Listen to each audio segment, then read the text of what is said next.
Sixers, what a win over the Houston Rockets, 128-122. Funny intro there. I'm sorry. I'm trying to figure out ways. I'm not the greatest tech guy. I got a podcast. I got to work on it. Sixers 128-122. They go to 24-19 with a huge win here against the Rockets. They fall to 26-16. Houston's a good team this year. This is definitely a big win.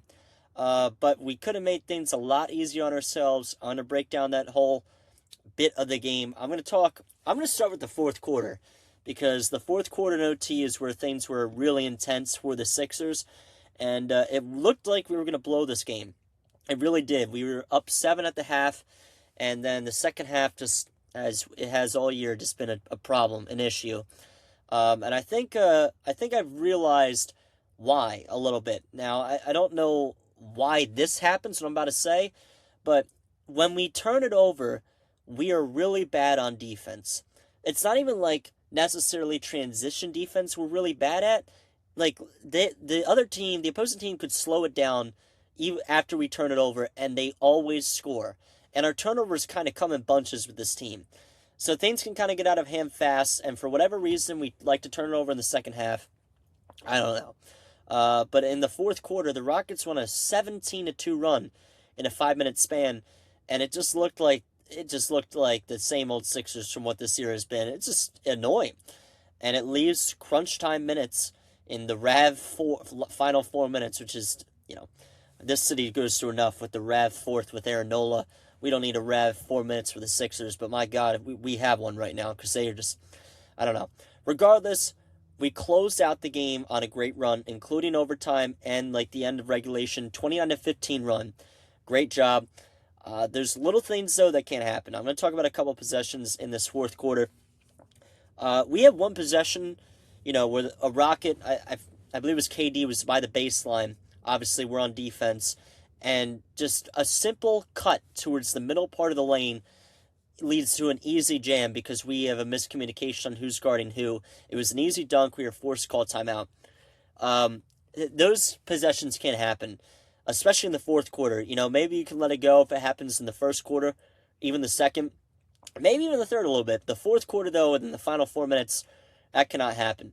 Another thing, with 1:10 left and on a handful of possessions late in this fourth quarter, Tyrese Maxey was guarding Kevin Durant, and we didn't call help defense.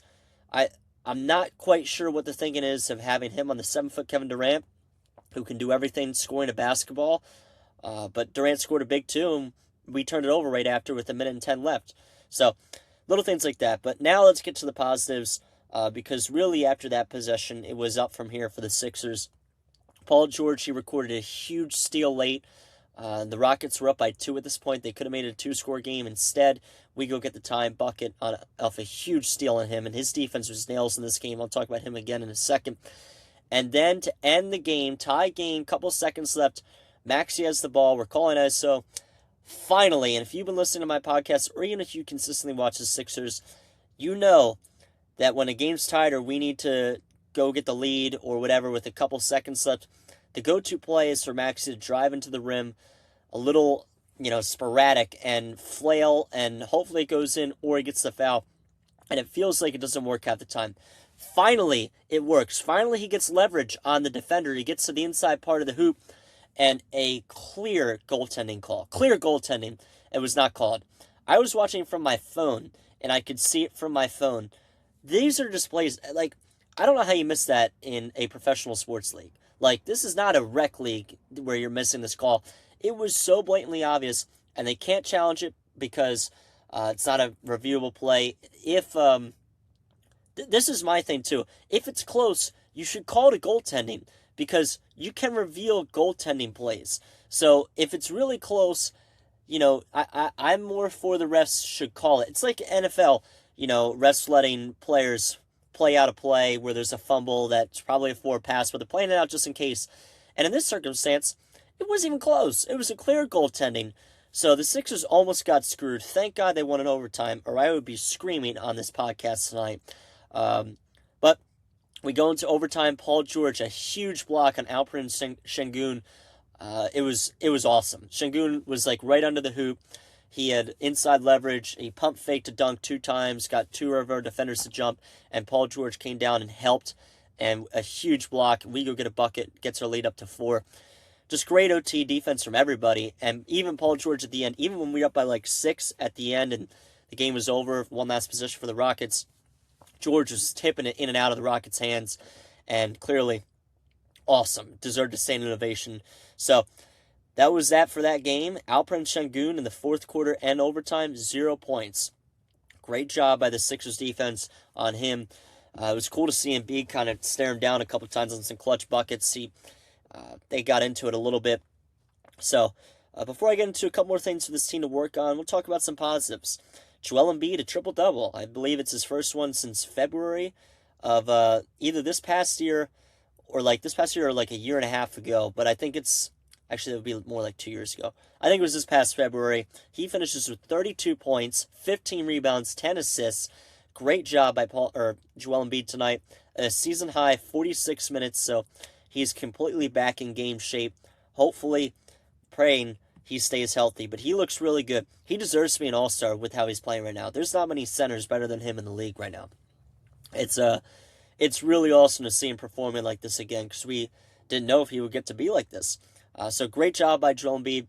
Maxey, another great night shooting, not from three land, but 36 points, 15 to 28 from the field, so over 50%, but just 2 attempts from 3. But for the most part, very efficient night shooting wise, just not the 3 ball. 10 assists for him as well, 3 steals. Great job by Maxey. Paul George hasn't necessarily been filling the stat sheet, but man, his defense has been impeccable. Offensively in this one, 10 points, 4-9 from the field, 2 of 5 from 3. He knocked down a big 3-pointer late in this game. 6 rebounds, 4 assists, also had 3 steals and a block. I'd like for him to be a little more, maybe take a few more shots, but honestly, in a game like this where Oubre, Embiid, and Maxey are filling it up pretty well, I like his role, and he's playing great defense. I'm so glad with how he's fit into this team for the most part. Kelly Oubre, I haven't talked about him yet, 26 points, 10 of 14 from the field, 4 of 5 from 3, 4 rebounds, 3 assists, a block. Great night from Kelly Oubre. I post this on the Twitter, which is Philly Talks 2_, no capitals or anything if you want to follow it. The people that want Kelly Oubre traded, they probably don't watch the games. I mean, I just have to tell you, if you're a Sixers fan and you've been one of those people that has wanted Oubre traded, you really probably don't watch the games. He was one of our only upsides last year, and on most nights, consistent. And, he's just been great. He's good on both sides of the court for this team, and he meshes in well. So, unless we were able to get a big-time player, it makes no sense to trade him. He's good for this team. So, great night for him. VJ Edgecombe, 9 points, 4-9 from the field, 7 rebounds, 4 assists, 3 steals. Good stuff there. Off the bench, nothing crazy. Not that many bench points, just around 15 bench points. Dominic Barlow, he came off the bench in this game with Kelly Oubre in the start. Which is, Kelly Oubre was out for a while, so Barlow was starting for sure. And it still looked like after that Barlow might be the full-time starter. That's just what I was thinking because of how he was playing. But he still got 21 minutes, 7 points, 3 of 5 from the field, knocked down a 3 ball, 2 steals as well, 3 assists, 5 rebounds. Good stuff there. Quentin Grimes, he's kind of hasn't been as impressive lately. Not much going on with him, just 3 points in this game. Trenton Watford, he had 4 points, and then Adem Bona just played 7 minutes to relieve Joel Embiid in this game. So, big-time win from the Sixers. I'm very happy with this win. I was ready to come on here and rip them and the ref because of the horrendous fourth quarter, for the most part, until the final 2 minutes or so. And then the refs didn't do us any favors. That was embarrassing. On the Houston side of things, Kevin Durant, just doing Kevin Durant things, man. 36 points, 13 of 21 from the field. 5 of 8 from 3. I wish I was able to see this game in person because I want to see Durant play before he retires. But man, he's so fun to watch. Probably my favorite all-time player just to watch. Şengün had 13 points, 5 of 14 from the field.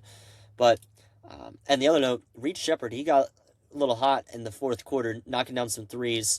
And that's where I was a little concerned with this team. Tari Eason as well, knocked down a couple threes. So, the Sixers held on.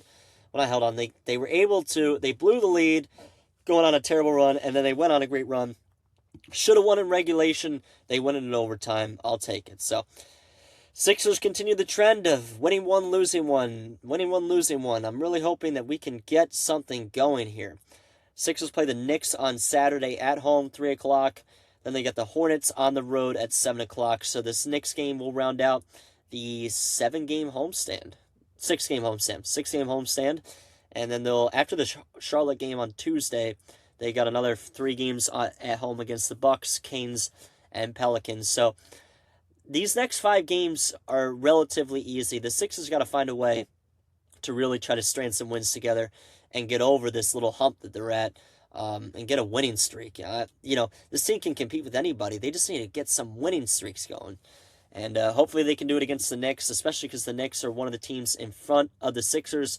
Give a little standings update. Sixers currently sit at the 5 seed with a 24-19 record. They're 8.5 back of first place. Not looking too realistic right now, but they're just 1.5 back of the 3 seed. They're 3 games back of the 2 seed. Props to Boston for being able to right the ship without Jason Tatum, even after a slow start. So, again, Sixers currently hold the 5 seed. They are a game up on the Magic, who had the 7 seed play-in spot. That's when the play-in begins, seeds 7 through 10. And on the last team out of the playoffs, or the first team out of the playoffs, the Milwaukee Bucks, who are 14 at back of the 1 seed. The Sixers have a 6-game lead on them. So, that was a little standings update for you guys. Some games around the league, just some interesting stuff, anything that impacts the Sixers. Not too much. Clippers are dominating the Lakers right now, so they're continuing to stay hot. Sixers play the Clippers and Lakers coming up too within a couple weeks. Miami's trailing to Portland as of now. The Magic got blown out by Charlotte. That helps our case. Charlotte's a couple games behind us. And other than that, Chicago got a win over the Timberwolves, but nothing else that really impacts the Sixers. So, all right, guys, that's going to do it. We got a big one against New York on Saturday. If we can find a way to salvage this one, we'll be maybe a half game back of that 3 seed, depending on what the Toronto Raptors do. And, hopefully the Sixers can get a winning streak going. But I'll be back to recap that game. Had to play the song one more second for you guys. Sixers win. Enjoy the night, guys.